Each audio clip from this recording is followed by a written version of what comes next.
কেউ হবে না এই দুনিয়া আখিরাতে ময়দানে মাহশরে জান্নামে ঝুলসেরাতে।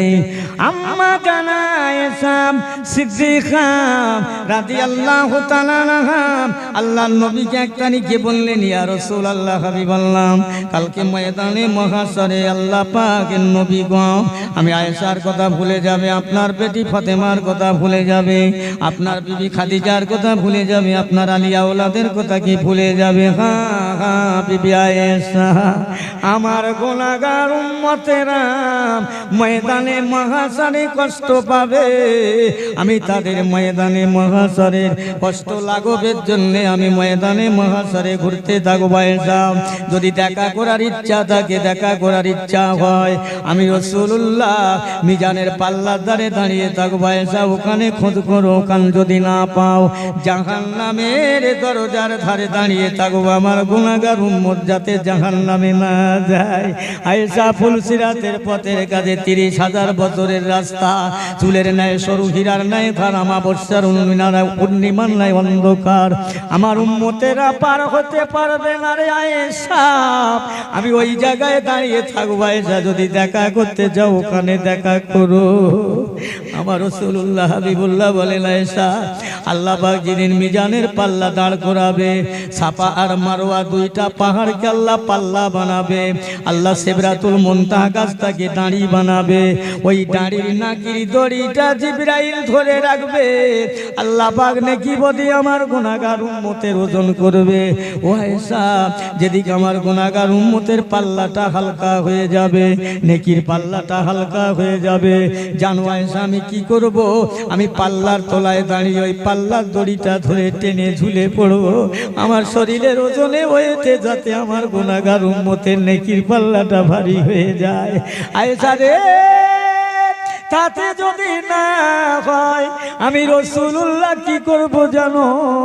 ওই পাল্লায় হাত দিয়ে চেপে রাখবো, আবার আল্লাহ পাক আমার দিকে তাকাবে, আমার হাত দুটো তুলে নেব, আবার আল্লাহ অন্য দিকে তাকাবে, আমি আবার চাপা দিব, হাত দিয়ে চেপে ধরবো। আয়েশা, এইরাম করে করতে থাকবো, আমার আল্লাহ পাক ওই সময় আমার দিকে তাকিয়ে বলবে, হাবিবি গো, পিয়ারা নবী গো, কেন আপনি এমন করছেন? জান জান, আমি আপনার গুনাহগার উম্মতের সুপারিশ করবার দায়িত্ব আপনাকে দিলাম। একবার জোরে বলা যাবে না সুবহানাল্লাহ?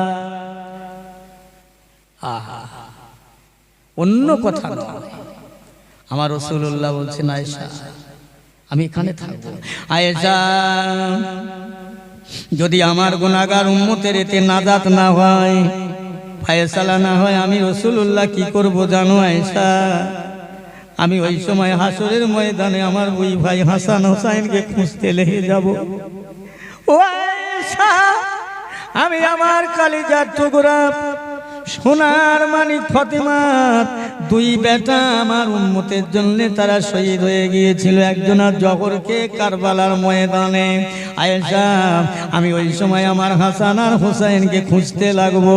আমি কি কথা আগে বলেছিলাম, আমার নবী বলেন, আমার হাসান আর হোসেন ফাতেমা আলীকে সাথে করে নিয়ে গুনাহগার উম্মতের জন্য কেঁদেছিলাম গো জিবরাইল। ও মুসলমান ইমানদার, ভালো করে শুনে নাও, আল্লাহর নবী বলেন, আয়েশা আমি খুঁজতে লাগবো আমার হাসান আর হোসেনকে, খুঁজে খুঁজে খুঁজে খুঁজে খুঁজে খুঁজে খুঁজে খুঁজে তাদের দুই ভাইকে বার করব। আয়েশা, হাসরের ময়দানে আমি মাকামে মাহমুদ এই জায়গায় আমার দুইটা ভাই দুই দিকে আমি মুহাম্মদ মাঝখানে বিস্তানে আল্লাহর দরবারে সেজদায় পড়ে কাঁদবো আর বলবো, আল্লাহ আমার গুনাহগার উম্মতকে আপনি আর কষ্ট দিবেন না, আমার গুনাহগার উম্মতকে আপনি জাহান্নামে দিবেন না। আল্লাহ একবার চেয়ে দেখে আমার কালিজার টুকরা ফাতেমার নয়নের পুতলি আমার হাসান আর হোসেন দুই ভাই, তারা অল্প বয়সে আমার উম্মতের জন্য শাহাদাত বরণ করেছিল, এখনো তাদের গায়ে শাহাদাতের খুন মওজুদ রয়েছে। আল্লাহ পাক একবার এদের দিকে তাকিয়ে আমার গুনাহগার উম্মতের মাফ করে দিন। সবাই মিলে বলতে পারেন না বাবু? এই জন্যই জলসা দেওয়া হয়, এই জন্যে মজলিস করা হয়। শুধু তাই নয়, সংক্ষেপ করে বলে যাই ভাইয়ের আমার, দোস্তের আব্বা জানের একবার দরুদ শরীফ আল্লাহুম্মা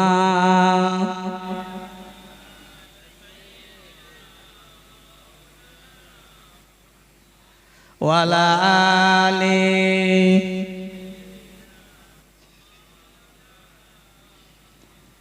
সালামেরি গজরা দরুদেরি হার, সালামেরি গজরা দরুদেরি হার, ভালোবেসে খোদা যাকে দিলেন উপহার, সে যে মোর নবী কামেলিওয়ালা, তাহার সালে পড়ি সবাই সাল্লে আলা, আল্লাহুম্মা সাল্লি আলা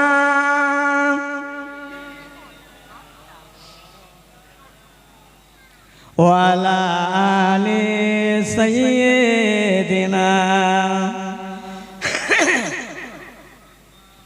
আমার পিয়ারা ভাইরা, আমার আব্বা জানেরা, নামাজের কথা বললে তো লোক তেতে যাবে। আচ্ছা একটা কথা আপনাদের জিজ্ঞাসা করি ভাই, আপনারা সবাই আমার কথার উত্তর দেবেন, হ্যাঁ না বলবেন।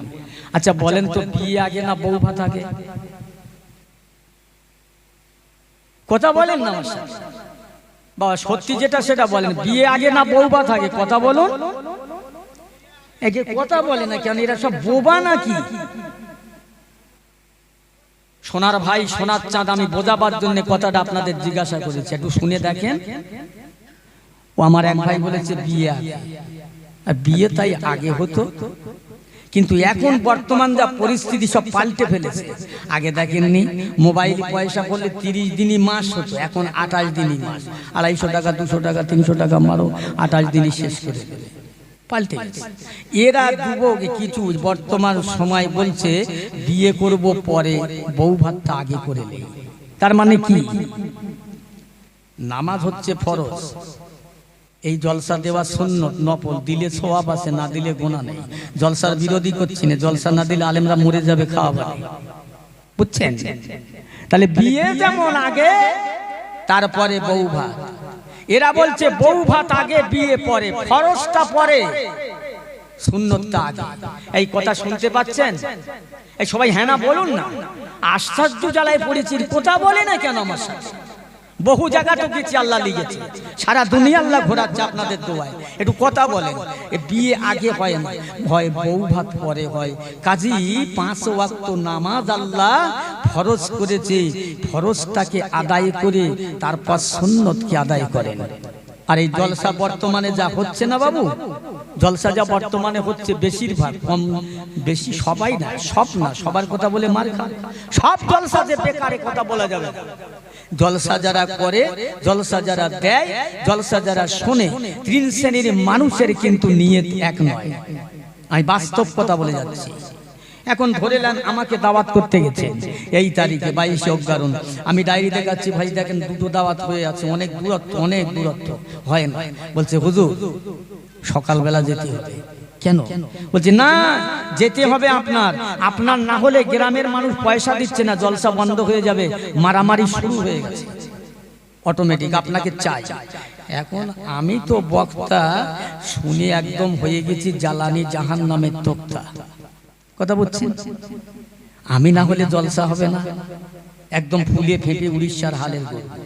আর এরা যারা জলসা দিচ্ছে, এরা চিন্তা করছে যে এমন একটা বক্তা নিয়ে এসো, যে বক্তা নিয়ে আসলে বক্তব্য শুনে শ্রোতা যেন একটাও না ওঠে, যদি পেশাব লাগে তো ওকে বসে পেশাব করুক, যেন না ওঠে। তাহলে এদের নিয়ত কি? জলসা শুনে মানুষ মাতোয়ারা হোক, জলসা কবুল করুক, আল্লাহ খুশি হোক, এ নিয়ত নাই। ভুল বুঝবেন না। নিয়ত হলো জলসায় এত লোক হোক, ওই বক্তাকে নিয়ে এসো। এখন জলসা যারা শুনতে আসছে, ওরা অনেক দূরে থেকে বসে বসে শুনছে আর চিন্তা করছে যখন ইয়া নবী সালাম আলাইকা বলবে তখনই যাব। আর ওই বক্তার ওয়াজটা শুনে, তাহলে এদেরও নিয়ত ঠিক নেই, বক্তার ঠিক নিয়ত ঠিক নেই, জলসা কমিটির নিয়ত ঠিক নেই। কথা বলছেন? এখন দুজনা হজ করে এসেছে, হজ গল্প করছে, বলে ভাই আজকের 12-13 বছর হজ করলাম, কোন মানুষ আমার হাদি সাহেব বলে ডাকে না তো, এ নামের পাগল। কথা বলছেন? অনেক কথা। আমার পিয়ারা ভাইরা, আমার নবীকে ভালোবাসার মহব্বত করার একটা পদ্ধতি থাকবে তোমার প্রথম নামাজ। এই প্রসঙ্গে আল্লাহ রসুল কি আম্মা জান আয়েশা সিদ্দিকা রাদিয়াল্লাহু তাআলা আনহা বলেছিলেন, ইয়া রাসূলুল্লাহ হাবিবাল্লাহ, কাল কিয়ামতের ময়দানে সাইয়্যিদানা আদম সফিউল্লাহ থেকে নিয়ে আপনি পর্যন্ত কোটি কোটি উম্মতে মুহাম্মাদি থাকবেন, হাজার হাজার লক্ষ লক্ষ নবীদের উম্মত, তার মধ্যে আপনার উম্মত। হুজুর, এত উম্মতের মধ্যে আপনার উম্মতকে আপনি চিনতে পারবেন? আম্মা জান আয়েশা সিদ্দিকা রাদিয়াল্লাহু জিজ্ঞাসা করছেন, হুজুর আপনি চিনতে পারবেন?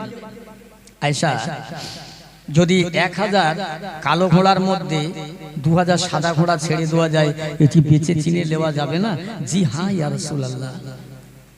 আল্লাহ রাসূল আল্লাহর হাবিব বলেন, আয়েশা, কাল ময়দানে মহাশরে আমার উম্মতকে চিনতে পারা যাবে শহরে, ও শহরে চেনা যাবে। আয়েশা, কেন জানো? কি করছেন? আয়েশা, আমার উম্মতে মুহাম্মাদিরা মসজিদে যখন আযান হবে, আযানের পরে সঙ্গে নামাজ পড়ার জন্য আমার উম্মতেরা ওযু করবে, পাক পবিত্র হবে।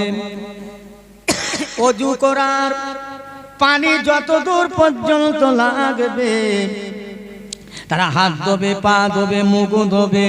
আয়েশা, ওই ওযুর পানি তাদের দেহে যত দূর পর্যন্ত লাগবে, কাল ময়দানে মহাশরে লক্ষ কোটি মানুষের ভিতরে আমার উম্মতে মুহাম্মাদির নামাজি বান্দাগুলোকে, নামাজি উম্মতগুলোকে চেহারা দিয়ে আল্লাহ পাক নূর জারি করে দেবে, নূরের ঝলক জারি করে দেবে। আমি আল্লাহ পাকের নবী আমার উম্মতকে চিনে নেব। জোরে বলুন সুবহানাল্লাহ। এই কমিটির ছেলেরা, ও আমার যুবকেরা, জওয়ানেরা, ভাইয়েরা, আমার নবী চিনতে যেতে পারে সে রাস্তায় পৌঁছে যাও, নামাজে চলে যাও, মসজিদের কাতারে চলে যাও, নামাজটা পড়ো। আল্লাহর নবী নামাজ পড়লেন, ওলিয়া উলিয়ায়ে কামেলিনরা নামাজ পড়লেন, সবাই নামাজ পড়েছে। ও বাবাজি ভাইয়েরা, আমি সংক্ষেপ কথা বলে যাব। আমার বিশ্ব নবী, দয়াল নবী, কাল ময়দানে মহাশরে আমি যে কথা বলতে যাচ্ছিলাম, আমাদের কেউ হবে না। আল্লাহ পাক দুনিয়াকে ফানা ফিল্লা করবে, কিয়ামত করে দেবে, ইসরাফিল সিংহায় ফুৎকার করবে। তামাম দুনিয়ার পাহাড় পর্বত নদী ঘর বাড়ি বিল্ডিং বালাখানা তুলোর মতো উড়ে সমুদ্রে পৌঁছে যাবে। মানুষেরা দৌড়াবে, পেরেশান হয়ে যাবে, হয়রান হয়ে যাবে। আল্লাহ পাক সেদিনে পশ্চিম দিক থেকে সূর্যটা উঠিয়ে দেবে, একটা সূর্যের 12টা মুখ খুলে দিয়ে দেবে। তামাম দুনিয়ার জমিনগুলো টগবগ টগবগ করে ফুটতে থাকবে। তামাম হাসরের ময়দানে শব্দ হবে পানি পানি পানি আর পানি। আল্লাহ কিয়ামত করে দেবে। দুনিয়ার মানুষেরা এত কষ্টের মধ্যে পড়ে যাবে, এত পেরেশানের মধ্যে পড়ে যাবে। ও আমার ভাইজানেরা, কাল কিয়ামতের দিনে মানুষের জিহ্বাটা ঝুলে নাভি স্থল পর্যন্ত আসবে, মাথার খুলিটা উল্টে চতুর্দিকে ছড়িয়ে যাবে, নাকার কান দিয়ে মিনুকু মগজগুলো বার হয়ে যাবে। কিন্তু কোনো বাপ, কোনো মা, কোনো দুনিয়ার আপনজন, কোনো নেতা মাতব্বর কেউ সেদিন আপনাকে নাজাত মেলাতে পারবে না। আল্লাহ পাক এমন শাস্তি, এমন কঠিন দিন করে দেবে ভাইয়েরা আমার। আজকের একটা সূর্যের একটা মুখ, কত পৃথিবী ছাড়া কত গুণ উপরে, তার তাপ আমরা সইতে পারি না মুসলমান। ও আমার বাপজি ভাইয়েরা, এই কিয়ামতের দিন আল্লাহ পাক তামাম দুনিয়ার যত যা কিছু ছিল সব শেষ করে দেবে, ধ্বংস করে দেবে। আল্লাহ পাক আজরাইলকে জিজ্ঞাসা করবেন, আজরাইল আর কারা বেঁচে আছে? আল্লাহর কেউ নাই, আমি আজরাইল আর আপনার আরশের পায়া ধরে গোটা ফেরেশতা ওরা, আর আপনি এই কজন বেঁচে আছেন।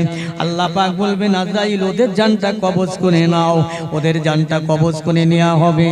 আল্লাহ বলবেন, আজরাইল আর কারা আছে? আল্লাহর কেউ নাই, আপনি আর আমি আছি। আজরাইল এবার তোমার জানটা তুমি কবজ করে দাও। যেই না বলবেন আল্লাহর ফেরেশতা জিবরাইল ওই সময় কাঁদবেন, আল্লাহর কাছে বলবেন আল্লাহ মানে জহুল হরণ করার জান কবজ করা এত কষ্ট, এত কষ্ট, এত কষ্ট। আমি যদি জানতাম আমি তামাম বিশ্বের আত্মার কবজের দায়িত্বটা নিতাম না, মাপ চাইতাম। আল্লাহ বলে আজরাইল দেরি করো না, অপেক্ষা করো না, জলদি করে আমার হুকুম মতো কাজ করো। আজরাইল জান টালিয়ে আল্লাহর হুকুমে পালন করবেন, দিয়ে দেবেন। আল্লাহ পাক ওই সময় কি করবেন, হযরত জিবরাইল ফেরেশতাকে আল্লাহ জীবিত করবেন, জিন্দা করবেন। জিন্দা করে আমার নবী বলবেন জিবরাইল যাও, আমি আল্লাহ কিয়ামত করে দিলাম, দুনিয়া ফানা ফেলনা করে দিলাম। আমার হাবিবকে পেয়ারা নবীকে ডাকো। আজ কিয়ামতের ময়দানে কোন নবীর উম্মতের আগে আমার বন্ধুর হাবিবের উম্মত যে একটা বাদ থাকতে আমার অন্য নবীর উম্মতেরা বেহেশতে যাবে না, যাবে না। ও আল্লাহর ফেরেশতা, আমার ফেরেশতা জিবরাইল যাও, আমার হাবিবকে খবর দাও, হাবিবকে ডাকো, কোথায় আছে খোঁজো। আমার বান্দার ঘরে সুপারিশ করার দায়িত্ব আমি নবী তাকে দেব। জোরে বলুন সুবহানাল্লাহ।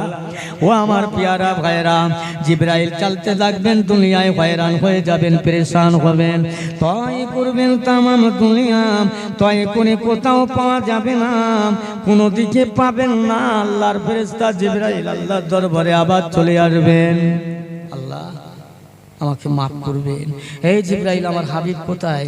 আল্লাহ আমি পেলাম না, তামাম দুনিয়া তয় করলাম, খুঁজলাম, দৌড়ালাম।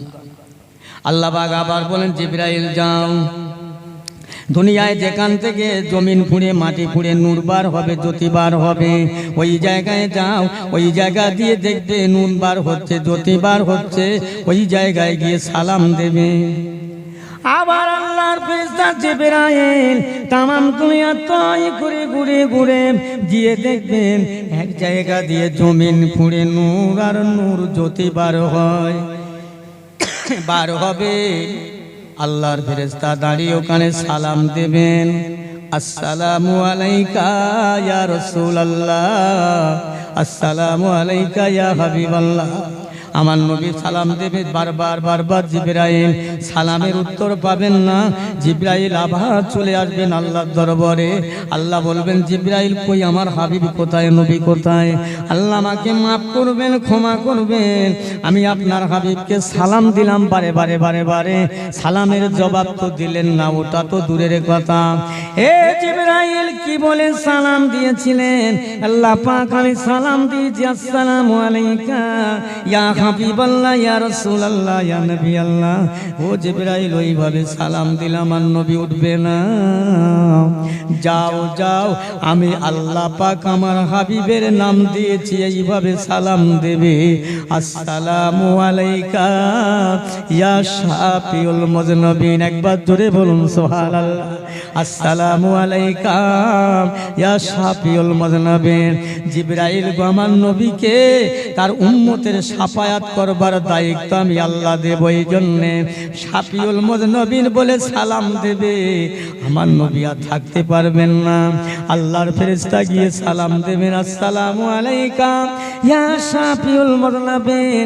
এই না কথা যেই বলবেন, আল্লাহর নবী সেদিন মাজার থেকে উঠবেন খালি গায়ে, খালি মাথায়। আমার নবী কাদা মাখা মানুষ হয়ে হাসরের ময়দানে আল্লাহ উঠাবে। আল্লাহর নবী সেই সময় ময়দানে মহাশরের আল্লাহর দরবারে বলবেন, আল্লাহ দেন আমার গুনাহগার উম্মতের খাতাটা আমার কাছে দেন। কেন? আয় আল্লাহ, আমি আমার উম্মতের বিচার করে জাহান্নামে যেতে দেব না, আমার উম্মতকে আমি দোজখে যেতে দেব না। আমি আজ আমার ক্ষমতার বলে, কলমের বলে আমার উম্মতকে জাহান্নাম থেকে মাফ করে জান্নাতে দেব।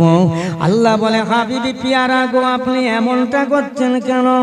এই হাসরের ময়দানে এমন একজন উম্মত আছে যার ঈমান আছে আমল নাই, আমল আছে ঈমান নাই, একটা আছে একটা নাই, কোন জ্ঞানে কোন বিবেকে আপনি তাদের জান্নাতে দেবেন? আয় আমার হাবিবি পিয়ারা, বরং আপনাকে আমি আপনার উম্মতের জন্য সুপারিশের দায়িত্ব দিলাম, শাফাআতের দায়িত্ব দিলাম। আপনি সুপারিশ করুন, আপনার সুপারিশের ওসিলায় আমার বান্দাকে জান্নাতে দেব। আমার প্রিয়ারা ভাই জানেরা, আল্লাহ ওয়ালা গনেরা শুনে নেন, নবীকে শুধু মানুষ চিনল না, জঙ্গলের জীব জানোয়ারেও চিনল। মানুষ চিনি সব জাতিরা চিনেছে। সেই নবীর ভালোবাসার মানুষ হযরত আবু বকর সিদ্দিক রাদিয়াল্লাহু তাআলা আনহু। হুজুর আমার যখন খেলাফতি পেয়ে গেলেন, খেলাফতির আমলে মদিনার মুসলমানদের ডেকে এক জায়গায় করে বললেন, ও মদিনার মুসলমানেরা, মদিনার কামলিওয়ালার সঙ্গীরা, আমি আবু বকরের একটা ওসিয়ত তোমরা কানে শুনে রেখে দাও। কি হুজুর? আমি আবু বকর যখন দুনিয়া থেকে বিদায় হয়ে যাব, মরে যাব, আমার লাশটা গোসল দেবে, কাফন পরাবে, কবর খুঁড়বে না, দাপন করবে না। তোমরা দরকার হলে জানাজা পড়ে আমার লাশটা নিয়ে আল্লাহর নবীর গেটের দরজার সম্মুখে রেখে আল্লাহর নবীকে সালাম দেবে আস্তে আস্তে আদবের সম্মানের সঙ্গে। ইয়া রাসূলুল্লাহ, হাবিবাল্লাহ, আজকে যে আপনার আবু বকর দুনিয়ায় মক্কা থেকে মদিনায় যাবার সঙ্গী হয়েছিল, আপনার সাথে হয়েছিল, ইয়া রাসূলুল্লাহ, হাবিবাল্লাহ, আজ আপনার আবু বকর দুনিয়াতে নাই, দুনিয়া থেকে বিদায় হয়ে গেছে। তার মনে বড় আশা, তার মনে বড় সাদ, আপনার পাশে থাকতে চায়। ইয়া রাসূলুল্লাহ, আবু বকর কবরের বড় ভয় করে। ইয়া রাসূলুল্লাহ, হাবিবাল্লাহ, আপনি যদি একবার গেটের দরজাটা খুলে দেন, আপনার আবু বকরকে আপনার পাশে দাফন করব। ও আমার সাহাবারা এইভাবে বলবে, খবরদার আবু বকরের আমলের বাহাদুরি দেখাতে চেয়েও না। যদি আল্লাহর কুদরতে খুলে যায়, দয়াল নবীর হাত দিয়ে খুলে দেয়, এমনি এমনি যদি খুলে যায়, তবে আমার লাশটা দাফন করবে। বলছি শোনো, খবরদার তোমরা আমার রাসূলুল্লাহর মাজারের দরজাটা হাত দিয়ে খুলবে না, এই কথাটাই বলবে। তোমার আবু বকর তোমার সঙ্গে থাকতে চায়, যদি এমনি খুলে যায়, আমি আবু বকরের লাশটা নিয়ে মদিনার মাজারের ভিতরে আমাকে দাফন দেবে, নইলে জান্নাতুল বাকিয়ায় দাফন করবে। রাসূলের সঙ্গে কি মহব্বত, ঘনিষ্ঠ ভালোবাসা! আবু বকর দুনিয়াতে নাই, ইন্তেকাল হয়ে গেছে, দুনিয়া থেকে বিদায়ে জায়গা বদল করে ফেললেন। আল্লাহ রাসূলের সাহাবারা সেই মতো আবু বকরের লাশকে গোসল দিলেন, কাফন পরালেন, গোসল করে কাফন পরিয়ে জানাজা পড়ে আবু বকরের জন্য কবর খনন করা হয় নাই। মাজারের সামনে রেখে আমার নবী পাকের মাজারের কাছে দাঁড়িয়ে আল্লাহ নবীর সাহাবীরা সালাম দিয়ে চোখ দিয়ে ঝরঝর করে পানি আসে। ইয়া রাসূলুল্লাহ, হাবিবাল্লাহ, আজ আপনার আবু বকর, যে আবু বকর মদিনায় যাবার পথে সঙ্গী হয়েছিল, ইয়া রাসূলুল্লাহ, আজকে দুনিয়ায় নাই। তার মনে বড় তামান্না, তার মনের বড় আশা। ইয়া রাসূলুল্লাহ, সে আপনার পাশে থাকতে চায়, সে কবরের বড় ভয় করে। ইয়া রাসূলুল্লাহ, যদি আপনার মাজারের গেটটা খুলে যায়, আমরা আপনার আবু বকরের লাশটা নিয়ে আপনার পাশে দাফন করব। এইটাই বলতে যাচ্ছি, আল্লাহর কুদরতি ক্ষমতায়, আল্লাহর কামেলা শক্তিতে, দয়াল নবীর ওসিলায় আল্লাহর নবীর মাজারের গেটের দরওয়াজাটা খুলে যায়। সবাই মিলে হয় না সুবহানাল্লাহ? আর একটু জোরে বলেন না সুবহানাল্লাহ? এরা চিন্তা করছে মনে মনে, মাল কোথায় থেকে লেইজ বল দিন সব সময় সুবহানাল্লাহ বলছে, ঘুম ছেড়ে যাবে ভাই। খোদার কসম করে বলছি, আল্লাহকে গাল ভরে ডাকে। আবু বকরের জন্য আমার রাসূলুল্লাহর মাজারের দরজাটা খুলে যান। আবু বকর হুজুরের জন্য কবর তৈরি করা হলো, কবর খনন করা হলো। কবর খনন করলেন আল্লাহর নবী, জিন্দা নবী, দয়ার নবী, হায়াতুন নবী, নূর নবী। মাজারে থেকে বলছো মদিনাবাসীরা, এতদিন আমার আবু বকর দুনিয়ার বন্ধু ছিল, দুনিয়ার সঙ্গে ছিল, দাও দাও দুনিয়ার বন্ধুকে আজ আমার বন্ধু, আমার আখিরাতের বন্ধু হয়ে যাবে, দাও দাও দুনিয়ার বন্ধু আমার বন্ধু, আমার বন্ধু, আমার সঙ্গী কে আজ দুনিয়ায় রাসূলের বন্ধুকে রাসূলের পাশে দাফন করে দাও। একবার জোরে বলা যাবে না সুবহানাল্লাহ? যে আবু বকর নবী প্রেমিক। ও ভাইরা আমার, দোস্তের, আমি সংক্ষেপ করে ওয়াজ করে যাব। আমি এত কথা কেন বললাম? জোরে বলেন না, আর একবার বলেন না সুবহানাল্লাহ। দাঁড়ান ইয়া নবী সালাম,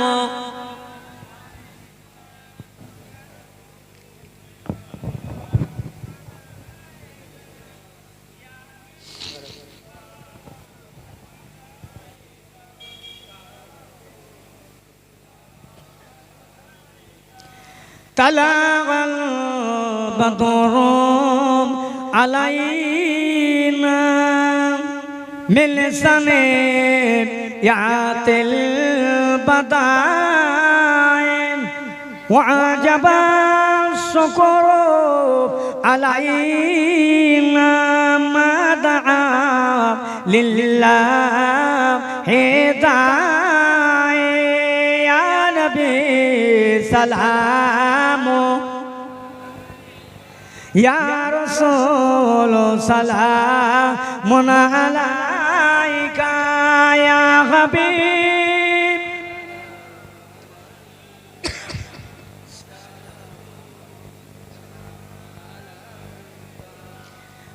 आप सुन तने मदीना महबते वहियो सकीना नूर से मामूरे सीना मिस्क से बेहतर पसीना या नबी सलाम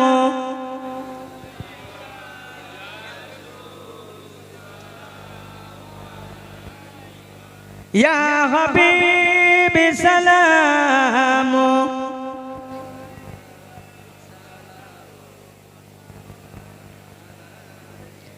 ए नबी मदीना होते सबके छो पारेल देखीते मुदेर लाश राखिले কবরে লইবেন আপন কোলে ইয়া নবী সালাম